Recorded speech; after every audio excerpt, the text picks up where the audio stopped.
Paddington at the circus.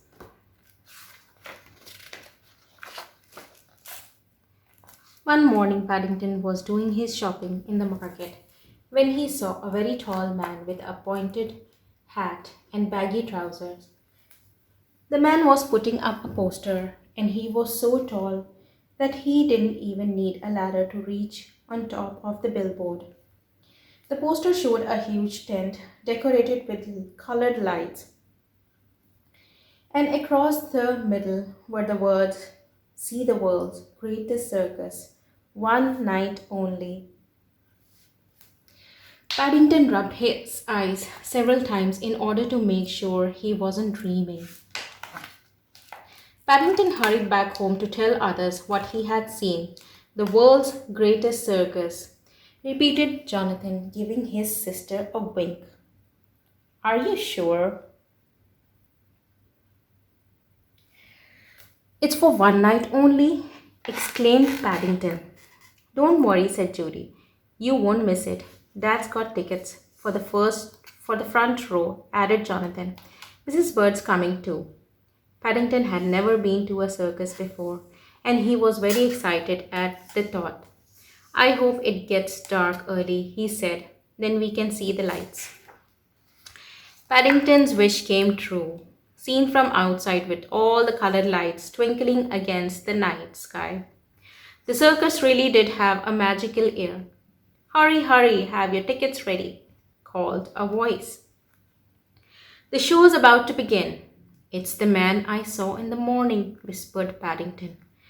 "The very tall one I was telling you about." "That's one of the clowns," said Judy. "He isn't really that tall," began Jonathan, but Paddington couldn't wait. He could hear a band playing, and he was already hurrying on ahead. But if the outside of the tent had seemed exciting, it was nothing compared to the inside. There was a lovely smell of sawdust, and in amongst the jugglers and the acrobats, there was even a girl selling ice cream. Mr. Brown pointed to a man in the middle of the ring. He was wearing a top hat. "That's the ringmaster," he explained. "He is in charge of everything. I expect you could keep a lot of marmalade sandwiches under a hat like that," said Paddington enviously. "I think I would like to be a ringmaster one day." Just then the tall clown entered the ring. He was clutching a long pole that had a bucket balance on the end of it. When he saw Paddington waving, he came across to greet him. "Watch out!" cried Jonathan as the clown leaned over to shake Paddington's paw. Paddington jumped up in alarm, but he wasn't quick enough. Before he had time to escape, the bucket had fallen off the end of the pole. Luckily, it was tied with the string, and it was empty, so Paddington didn't get wet. "Clowns are full of tricks," said Judy. "I'm glad I was wearing my duffel coat all the same," said Paddington. "Someone might have put water in the bucket by mistake."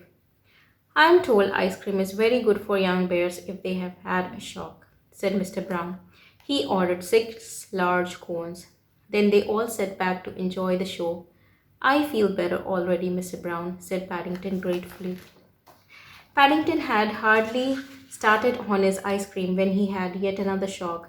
Glancing up towards the roof of the tent, he saw a man hanging from a rope. Jonathan looked at his program. "That must be one of the popular prizes," he said.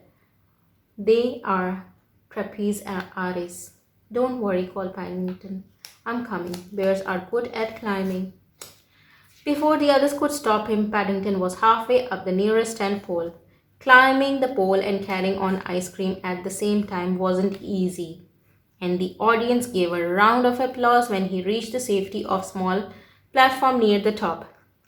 Paddington was about to take a bow when, to his surprise, he saw a man coming towards him on a bicycle. "I don't think you are supposed to bring your bicycle up here, Mr. Price," he exclaimed.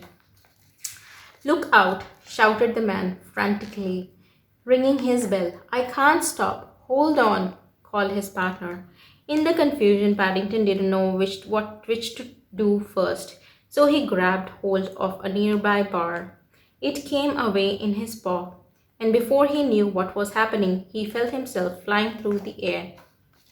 The audience thought Paddington was part of the act, and they clapped louder than ever.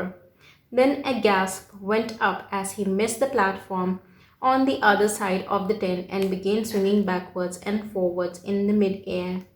"Oh dear," said Mrs. Brown. "Whatever will he do now?" "I shouldn't worry," said Mrs. Bird. "Bears usually land on their feet." But even Mrs. Bird went quiet as Paddington's swings got slower and slower until finally he ended up hanging over the middle of the ring. "Don't let go!" shouted the ringmaster. "Whatever you do, don't let go." "I'm not going to," cried Paddington. He tried to raise his hat, but he was still holding the ice cream cone in the other paw. A look of horror came over the ringmaster's face as something soft and white landed with a squelch in his beautifully clean top hat. "Help!" cried Paddington. "I have changed my mind. I can't hold on much longer." Everybody in the audience began making suggestions, but in the end it was the clown who came to the rescue. Balancing his bucket on the end of the pole, he stretched up as high as he could so that Paddington could climb into it. "I hope the string doesn't break," said Mrs. Bird. "That bear had a very large lunch." "If the clown stretches any more," said Judy, "his trousers will fall down." Sure enough, they did, and the cheers changed to laughter as Paddington was lowered to safety. "Funniest act I have ever seen in years," shouted a man near Brown's. "More, more!" Paddington gave the man a hard stare. "I don't think I want to do any more," he announced. "In fact, I don't think I want to go on a trapeze ever again. I shall just sit and watch from now on." Then he caught sight of the clown's stilts. "It's no wonder you look so tall," he exclaimed. Paddington didn't think anything more could happen to him. But at the end of the evening, the ringmaster presented him with another ice cream and insisted that he take part in the grand parade. "After all," he said, "you were the star of the show. It's a pity we are moving on," he added, turning to the Browns. "It isn't every evening we have a daring young bear on the flying trapeze. If you ask me," said Mrs. Bird wisely, "it's a good thing that you don't, otherwise there's no knowing where you would end up." Later that evening, when the Browns said good night to Paddington, they found him standing on the box seat by his bedroom window. He had a faraway look in his eyes. "I was taking a last look at the circus before it goes its way," he explained. "Do you still want to be a ringmaster one day?" asked Judy. Paddington climbed into bed and tested his sheets carefully to make sure he was safely tucked in before answering. Then he lay back. "I think perhaps I would sooner be a clown," he said dreamily. "It must be nice to be so tall. You can always see what's going on in the world without having to stand on anything."